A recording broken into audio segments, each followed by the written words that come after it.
Sejam muito bem-vindos a mais um vídeo do Economista Cristão. Eu sou André de Mello, Economista Cristão, e aqui nesse canal a gente sempre fala de economia, investimentos e finanças bíblicas. E hoje nós vamos tratar sobre essa questão de finanças bíblicas mais voltado para o lado do comportamento, para o lado da mentalidade. Hoje em dia muito se fala de como você deve pensar, como você deve ter uma mentalidade correta para você conseguir perseguir seus objetivos. E uma das coisas que você precisa fazer é acreditar naquilo que você deseja, na sua meta e no seu sonho. E isso, biblicamente, também é verdadeiro. Você precisa acreditar e ter fé em Deus, que o Deus Todo-Poderoso pode lhe ajudar e lhe dar as condições que você precisa para chegar no seu sonho. Só que agora eu quero te contar uma história. Como que a Bíblia coloca essa questão de pensamento, essa questão de mentalidade?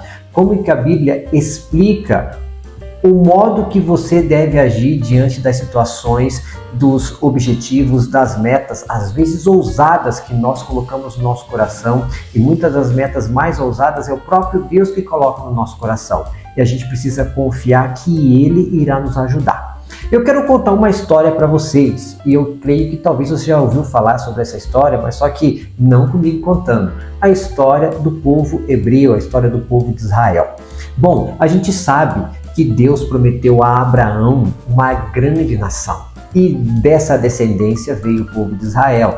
Abraão gerou Isaac, Isaac gerou Jacó, Deus mudou o nome dele para Israel, porém Israel com a sua família precisou ir até o Egito num período devido à fome e devido à seca. E ali a família de Israel prosperou muitíssimo, tiveram muitos filhos. Contudo, com o passar dos anos, depois que José, filho de Jacó, morre, e o novo faraó toma o poder no Egito, ele não conhecia José e não conhecia a família dele. E começou a ficar com medo do povo hebreu porque ele multiplicava-se muito e ele pensou em sua mente: esse povo pode nos dominar, então vamos começar a escravizar ele. E isso foi o que aconteceu. O povo de Israel ficou mais ou menos 400 anos como escravo no Egito, até que Deus lembrou-se de seu povo e levantou Moisés como líder daquela nação para tirar o povo do Egito. E o povo saiu do Egito, todo aquele milagre, eles atravessaram o Mar Vermelho numa situação fantástica, incrível, o mar se abriu, depois eles ficaram no deserto e ali eles tiveram vários milagres, ou seja, uma nuvem para cobrir eles durante o dia, para o sol não queimar, eles também tinham uma coluna de fogo para aquecer eles durante a noite, para eles não passarem frio, as roupas não envelheciam, as sandálias também não envelheciam, os pés cresciam, as sandálias cresciam junto, eles tinham maná do céu todos os dias para comer, eles tinham codornas que vinham do céu todos os dias para comer, de modo que eles não passaram fome. Só que eles ficaram 40 anos no deserto. E por que eles ficaram 40 anos no deserto? Porque eles saíram do Egito, só que o Egito não saiu da mentalidade deles. E Deus precisou com que aquela geração que havia saído do Egito morresse no deserto, ao ponto que uma nova geração que nasceu ou cresceu ali no deserto fossem as pessoas que assumissem a terra prometida e conquistassem a terra prometida. Durante o período que eles estavam no deserto, Moisés pediu para que 12 espias ou 12 espiões fossem dar uma olhada na terra prometida e verificar como é que era a terra, se tinham cidades, se não tinham. Também Moisés pediu para ver se tinha frutos, enfim, para dar aquela olhada. Então ele elegeu uma pessoa de cada tribo e eles foram até lá. Realmente viram que a terra era muito boa, que a terra era muito próspera. No caso, eles até contam que precisou de 2 homens para carregar um cacho de uva, para você ver o tamanho da uva, e que a terra manava leite e mel, que é um termo utilizado como uma terra muito próspera, que produz muitos alimentos. Só que o seguinte, eles também viram outras questões lá. Eles viram cidades fortificadas, povos fortes, e também pessoas grandes. A Bíblia te coloca como gigantes, e eles ficaram com medo disso. E daí eles voltaram ao deserto, e quando eles foram dar o seu relato ao povo, dos 12 espias, apenas 2 acreditaram que Deus era capaz de colocar eles na terra do Egito, mesmo com aquelas dificuldades que eles viram com seus olhos. Mas só que eles tiveram fé, que foi Josué e Caleb. Os outros 10 espias ficaram com medo da população e da situação que eles viram ali e não acreditaram que Deus poderia levar a eles a conquistar aquela terra, mesmo nas situações a qual eles estavam. E eles conseguiram convencer o povo disso. E Deus se irou muitíssimo, de modo que pediu para eles dar meia volta e seguir em direção ao Mar Vermelho. E por ali eles ficaram perambulando pelo deserto 40 anos, até que chega esse momento que aquela geração mais velha morre ali no deserto e agora já tem uma geração nova que essa vai assumir a terra prometida. Porém, Deus dá uma orientação de como eles deveriam se portar antes de entrar na terra. E nós nos deparamos agora no capítulo 7 do livro de Deuteronômio, que eu quero ler o versículo 17, 18 e 19. Que aqui a gente entende como deve ser a mentalidade de um cristão que realmente confia em Deus e sabe que Ele é o provedor de todas as coisas e sabe que Ele é o capacitador, aquele que te dá força, aquele que te dá entendimento, aquele que te dá condições, te abre as portas para você conseguir fazer todos os seus objetivos de acordo com a vontade dele. Então diz assim, Deuteronômio capítulo 7, versículo 17, 18 e 19. Se disseres em teu coração, essas nações são maiores do que eu, como poderei desapossá-las? Não as temerás, mas te lembrarás do que o Senhor teu Deus fez a Faraó e a todo o Egito. As grandes tentações que os teus olhos viram, e os sinais e os prodígios, e a mão forte e o braço estendido com que o Senhor teu Deus te tirou. Isso fará o Senhor teu Deus a todos os povos que temeres. Aqui está a chave para você conquistar as coisas, para você conseguir ter as bênçãos de Deus. A Bíblia diz em Hebreus capítulo 11, versículo 1, que sem fé é impossível agradar a Deus. Não tem como. E o que é a fé? A fé é o fim e o fundamento das coisas que se esperam, mas não se vê. Ou seja, você não está vendo a terra prometida, mas você espera ela. É o que estava acontecendo com o povo de Israel aqui. E o que é a esperança? A esperança é uma felicidade antecipada pela certeza de que algo bom vai acontecer contigo, pela certeza de que Deus vai lhe abençoar. Se você não tem esperança, você não tem fé. E se você não tem fé, você não tem como agradar a Deus. E se você coloca no teu coração que as nações que você vai enfrentar quando for conquistar a terra prometida é mais forte do que você perde a fé. Note muito bem o que diz o versículo 17.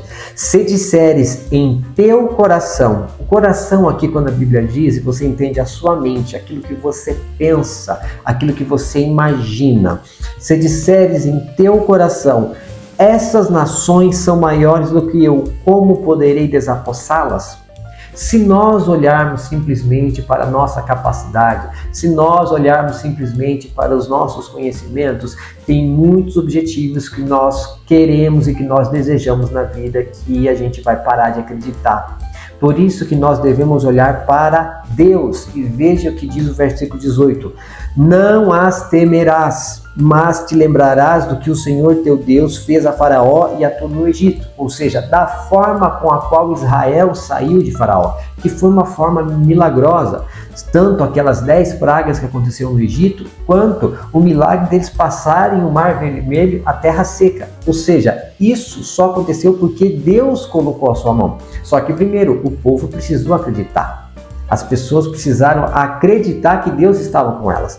E quando você for chegar na sua terra prometida, como Israel estava chegando na sua terra prometida, você também precisa acreditar que Deus vai lhe dar força, capacidade e ânimo para vencer os obstáculos que virão. Até porque eles precisavam conquistar a terra, porque haviam pessoas morando lá. E se você ler o capítulo 7 desde o início, Deus mostra que eles deveriam guerrear com aquelas pessoas e que eles deveriam eliminar aquelas pessoas que moravam na terra de Canaã, onde eles iriam ter a terra como herança.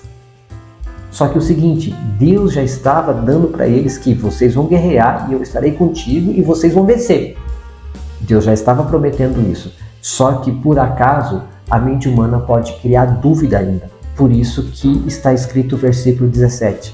Se disseres em teu coração, Estas nações são maiores do que eu, como poderei desapossá-las? Versículo 18 resolve isso. Não as temerás, mas te lembrarás do que o Senhor teu Deus fez a Faraó. Ou seja, você precisa trazer à memória aquilo que lhe traz esperança. Esta frase está registrada em Lamentações, Jeremias capítulo 3, versículo 21. Quero trazer à memória aquilo que me dá esperança. Então você precisa trazer à sua memória, você precisa colocar à sua mente aquilo que Deus já fez por você. Você precisa colocar em sua mente aquilo que Deus é capaz de fazer. Você precisa confiar que algo bom vai acontecer contigo. É dessa forma que a gente cria fé. É dessa forma que a gente cria esperança e te traz no coração aquela alegria antecipada do porvir que Deus já lhe prometeu. Do porvir que você sabe que algo bom vai acontecer contigo.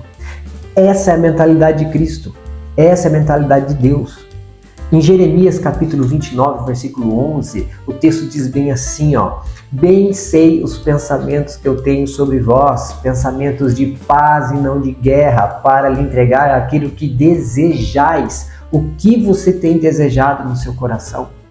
Imagine muito bem, porque se no versículo 17 de Deuteronômio, capítulo 7, você imaginar no seu coração que as nações são maiores do que você está imaginando que você vai ter derrota. O versículo 11 de Jeremias capítulo 29 traz assim, para vos dar o que desejais, o que quereis, o que esperais. O que você está esperando na sua mente? Você está esperando derrota? Veja o que aconteceu com Jó. Isso está registrado no capítulo 3 de Jó. Jó era o homem mais rico do Oriente. Porém, quando ele perde tudo, ele coloca-se e lembra em sua mente, aquilo que eu mais temia me aconteceu. Ou seja, se ele temia perder todos os seus bens, toda a sua família, foi isso que aconteceu. Mude a sua mentalidade para uma mentalidade que Deus deseja. Deus tem pensamento de paz e não de guerra. Deus quer dar o fim que nós desejamos. O que você tem desejado? Como é que eu vou pensar, André, em coisas boas? Traz a palavra para a sua mente. Leia a palavra para a sua mente. No versículo 18 do capítulo 7 de Deuteronômio diz assim, não as temerás, mas te lembrarás do que o Senhor teu Deus fez a Faraó. Ou seja, lembra-te o que Jesus já fez, lembra-te o que Deus já fez para você, lembra-te o que Deus é capaz de fazer. Traga à memória aquilo que te dá esperança. E você trazendo à sua memória aquilo que te dá esperança, você muda seus pensamentos. E você mudando os seus pensamentos, você renova a sua mente. E você renovando a sua mente, você cria esperança. E a gente coloca em prática o que o apóstolo Paulo disse em Romanos 12, 2. Transformai-vos pela renovação da vossa mente. Só que você só consegue mudar sua mente quando você coloca novas informações para ela. E para você ter uma vida de bênçãos, uma vida de prosperidade, uma vida de acertos, traga a palavra de Deus para a sua mente, porque ela é a vontade de Deus. Leia ela em voz alta e profetize para você mesmo a própria palavra. Profetize a palavra para você, porque eu tenho certeza que você colocando fé na sua mente, você conquista aquilo que você deseja de acordo com a vontade de Deus. Que Deus abençoe a todos. Esse vídeo foi uma forma de te mostrar qual que é a vontade de Deus para você. Só que você precisa alinhar a vontade dele com a sua. A sua vontade está de acordo com a vontade dele? Você tem pensado em bênçãos ou em problemas? Você tem pensado em conquistas ou você tem pensado em derrotas? Lembra, Deus está disposto para nos dar o fim que nós desejamos, de acordo com o que nós esperamos. O que você tem esperado na sua mente? A sua mente tem esperado vitória ou a sua mente tem esperado derrota? Alinhe isso, porque quando você espera derrota, a dúvida, o temor, o medo é fé negativa. Agora, quando a gente tem esperança, aquela felicidade antecipada por algo bom que Deus vai nos entregar, isso é fé. Que Deus abençoe a todos. Eu sou André de Mello, economista cristão. Se esse vídeo te ajudou, por favor, dê o like, porque isso nos ajuda muito a fazer esse canal crescer. Se inscreva também no canal do Economista Cristão para que você possa receber os novos vídeos que eu vou colocando aqui no canal e eu te vejo no próximo vídeo.